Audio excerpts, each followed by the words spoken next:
మా అక్కని చూడడానికి మేడం గారు మళ్ళీ వచ్చారు. ఈ ఫౌండేషన్లో ఉండేవారు రకరకాల ఇబ్బందులతో ఇక్కడికి వచ్చారు. కానీ వారు అన్ని బంధాలకు దూరంగా ఉండి ఇక్కడ ఎంతో బాధపడుతూ ఉంటారు. వాళ్ళందరి ఫేస్ లో ఒక చిరునవ్వు తీసుకునడానికి ఈ క్రిస్మస్ వేడుకలు మేడం గారి ఆధ్వర్యంలో జరిగాయి. కేక్ కటింగ్ అయిపోయిన తర్వాత అక్కడ ఉండే వారి ఫేస్ లో ఒక చిరునవ్వు చూడడానికి టెడ్డీ అండ్ శాంటా క్లాస్ ని తీసుకుని వచ్చాం. మేడం గారి ఆధ్వర్యంలో జరుగుతున్న ఈ క్రిస్మస్ వేడుకలు చూస్తూ మేడం గారు చాలా సంతోషంగా ఉన్నారు. ఇంకా ఈ ఫౌండేషన్లో వృద్ధులు ఉన్నారు కాబట్టి వాళ్ళందరూ చలికి ఇబ్బంది పడకూడదని దుప్పట్లు అందించారు.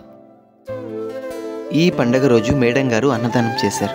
నడవడానికి ఎంతో ఇబ్బందిగా ఉండి రూమ్లకి పరిమితమైన వాళ్ళ దగ్గరికి వెళ్ళి ఫుడ్ అందించారు. ఫైనల్లీ ఈ పండగని ఈ ఆశ్రమంలో ఉండే వాళ్ళందరితో చేసుకున్నందుకు మేడం గారు చాలా సంతోషంగా ఉన్నారు. రమ్య మేడం గారు మరెన్నో హెల్పింగ్ వీడియోస్ చేయాలని కోరుకుంటూ యూట్యూబ్లో మారిశెట్టి రమ్య అనే యూట్యూబ్ ఛానల్కి సబ్స్క్రైబ్ చేసి సపోర్ట్ చేద్దాం.